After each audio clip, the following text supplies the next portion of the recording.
Another week, another pattern. So this week we're making a classic satchel. So we've also got something for the men. And I'll show you how to make this new handle style that I really like. And additionally, you'll also get ample space in this one where you have two main compartments. You even get a zipper pocket. And you also have a small flat front pocket so that all your belongings go in there. And with that out of the way, as always, let's make this, shall we? So to get started, we'll first need to assemble all our pieces, where we have the front cover, two strips for the handle, and everything to assemble a closure. Then, of course, we'll also need our back and front piece, another cover for the buckle, and our side and bottom pieces, which should consist of 6 different pieces. And lastly, we'll also have our zipper pocket, and that should then be all, and we can get started with the handle first. And for that, we'll take the 2 long strips and apply contact cements on both sides, so that we can glue them both together on their flash side.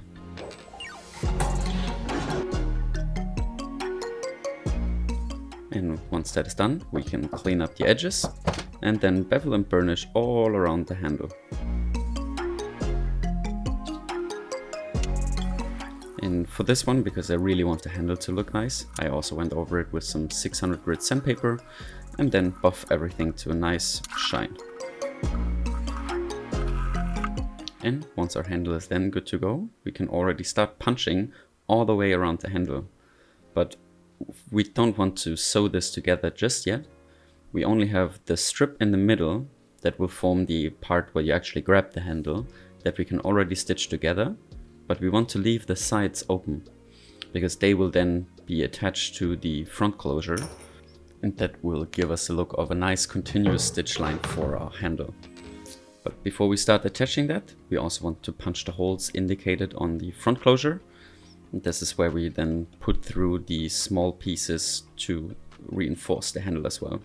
And for that, I usually just use a couple hole punches and then use my cutting knife to combine the 2 holes so we get a long punch. If you have a long punch though, you can also use that, just make sure it's the correct size. And then we take the small strips that we have for the front closure, and then we also want to bevel and burnish the sides. We don't really need to do the short ends because they will not be visible later on anyway, but if you want to, of course you can do that. And then I start gluing the handle to the front closure, and you want to sit right between the long hole punches that we've just punched. And for this one I use contact cement because there will be some strain on it, so something like white glue that needs some time to dry usually won't stay in place long enough. And because I didn't like the fraying on the hole punches, I also went over it with my edge beveler to clean up the edges a little bit before gluing the handle. And here you can see I've already stitched the middle of the handle only up until the point of the hole punches, and now I use the same chiseling irons to punch through the front cover as well. Although for the first stitch I just use my awl instead of the pricking iron because I want to make sure I don't damage the thread from the sewing stitch in before. And once we punch through all the rest of the holes, we can sew together the rest of the handle to the front closure.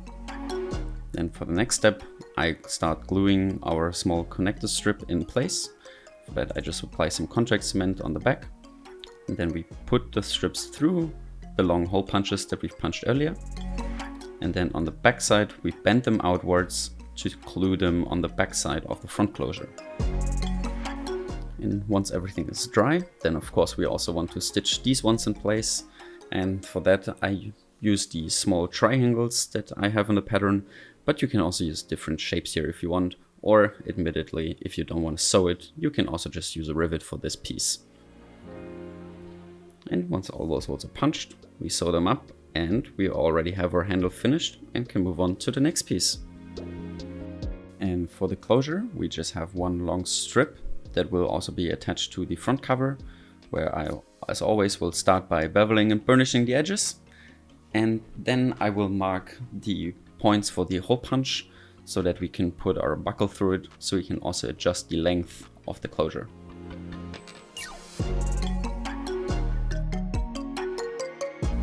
Then for the other part of the closure, we take the other rectangle piece with a long hole punch in the middle. We just again bevel and burnish the edges. And then we take our buckle, put it through the middle and fold it over in half and glue together the ends. And then on that end, we can start attaching our closure, or at least one side of it. And for this one, I secured with just 2 screws. And then we take the whole thing, put it on a long strip, and our closure for this side is already finished. Then we just need to attach this to our front wrap. For this, I just use some white glue, glue it in place, and once everything is nice and dry, we can start sewing everything up. And again here, I use the same triangle pattern that we did for the handle to keep everything a bit consistent. But again, you can also use different shapes if you want to.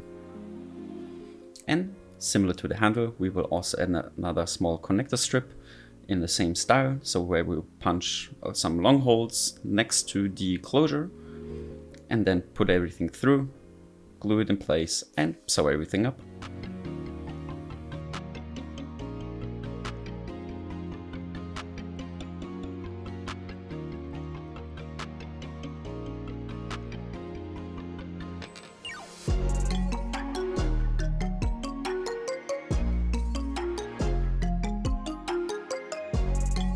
And once the front closure is attached, I just use the nearest round object that I have to round up the corners of the front flap.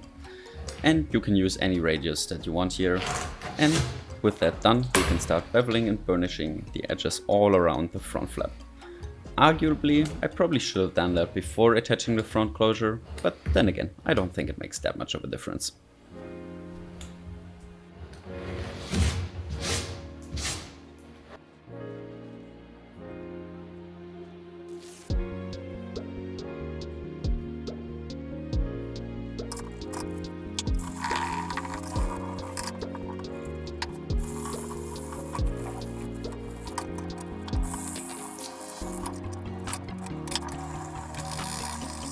Then next up we can get started with our side pieces, where on the broad side pieces we will once again have some long hole punches where I clean up the edges, and then we take our connection pieces, bevel and burnish the edges, and then we come to the interesting part, and I really liked how this one turned out.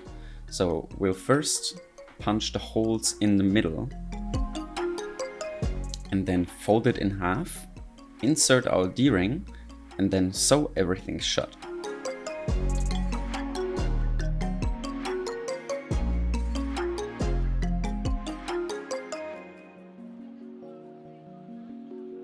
And once we got both of these pieces sewn up, we start bending the ends outwards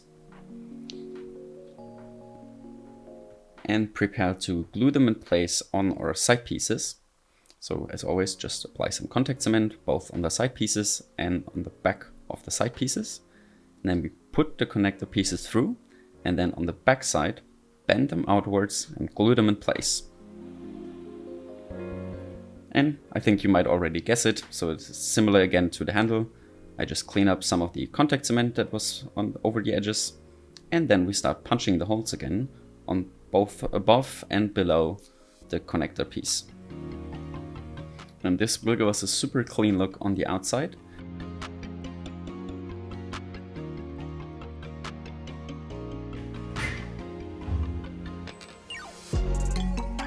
And then we can move on to construct our gusset, where we should have 4 side pieces and 2 bottoms. And we cut these slits into the side pieces. And then we want to glue the side pieces to our bottom. And for that, I'll scratch all the edges, apply some contact cement. And then we want to attach the side pieces so that they line up with the bottom pieces. And I show this here once in more detail. And then you can already start the gusset to take shape. But there will be one more important step that we want to take next.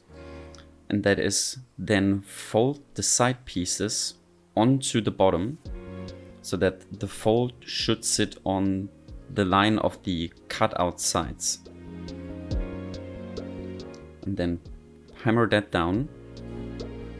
And I'll show you here in a second how then this makes sense with these cutout squares and the slits. Because now, if we bend the side pieces 90 degrees to the bottom, you can see that they exactly line up to a square that we can put on our back and front pieces later on. But first we'll need to secure the fold that we did on the bottom pieces. So I'll just punch some holes and stitch all of that up. Then to start assembling our gusset, we will also need our zipper pocket, where I just use a French skiver on the middle here to thin out the edges a little bit. And then we can cut the slit for our actual zipper. And I also quickly bevel and burnish it just to make them look nicer. And then we can start gluing in our zipper.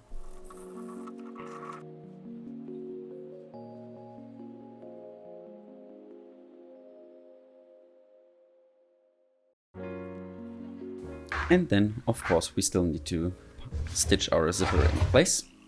And once that is done, I also use my knife again to scratch all the way around the outside of the zipper pocket before we want to glue it up, because it's just a little bit easier. But then that is already exactly the next step. So we want to glue our zipper pocket shut. So I just apply the contact cement all around the edges, wait for it to dry, and then we can glue it shut. And with our zipper pocket assembled, we can start attaching a gusset on both sides of the zipper pocket. And for that I like to bend out the edges of the gussets first, for them to take a little bit more shape. And then we want to apply contact cement all around the edges of the gussets, but just one side of each gusset. And then also do the same for the zipper pocket. And because this glue up can be a little bit tricky, a trick that I like to use is I use my cloth to put it on the contact cement where I don't want to glue yet, and then slowly remove it piece by piece as needed. And I think it's easiest to start in the edges and work your way outwards. And for the edges, like I showed before, you want to make sure that they line up perfectly. So the gap between the bottom and the side pieces should sit on the bottom, and the gap should be as little as possible. And then we can start punching both of the gussets and the zipper pocket together, because this can be a bit unwieldy. What I like to do is put something under my punching mat, in this case just a slab of granite, but you can also just use some wood slabs or anything you have lying around to elevate your punching board a little bit, so it's easier to align it with the gusset. And after we've stitched everything together, we want to clean off the edges, and depending on how well your glue up went, you might have to do a little bit more or less sanding. And for this I just use my belt sander and then go over the details with some more sandpaper before applying our tokenol and going over it with a few coats, where I also use the 600 grit sandpaper again, and start cleaning up all the edges until they're nice and shiny.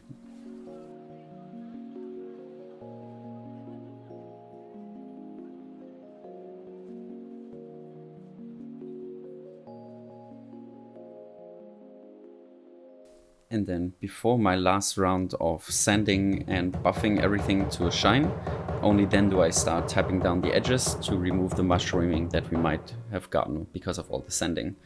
And for this one, I think it's also quite neat to just use the edge of your table, because then you can align it with both sides quite easily without bending your gussets in a weird way.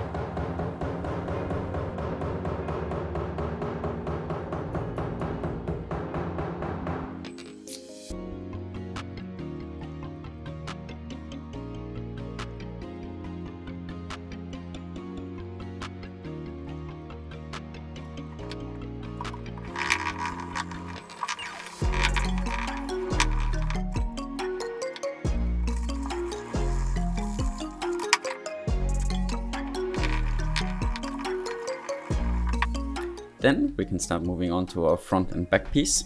For that we first want to prepare the front pocket and use this small rectangular piece to attach our other buckle piece. So I'll first bevel and burnish that. Same for the top side of the front pocket. And then I'll just attach the buckle to the rectangle, apply some glue and glue it on the front pocket.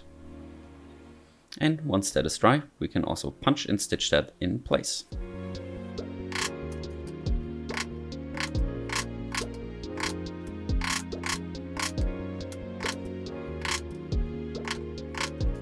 swear I say bevel and burnish way too often, but we do want to also bevel and burnish the top of our front piece. And once we have that, we can also prepare our back piece. So we want to take the front flap and attach that to our back side. So I'll just overlap the pieces, glue them in place, and then we can stitch them together. Then, similar to the front pocket, we glue it to our front piece. And we don't want to stitch this one up just yet, because we'll also need to connect our gussets before sewing everything together.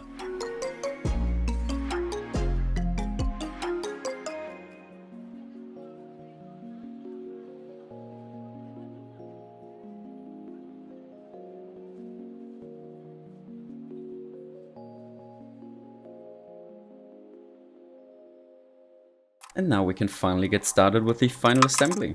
So for that, we will apply contact cement on both the front piece, the back side, and also the gussets on both pieces.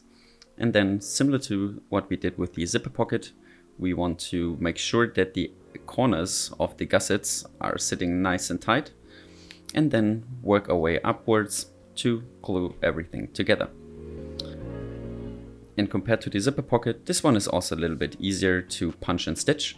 So I just showed you again here how you can do that piece. I will be doing that on a sewing machine because admittedly for that kind of seam, it just works much easier on a sewing machine. But I also want to show you how you can do it by hand because I understand, of course, not everyone has a leather sewing machine.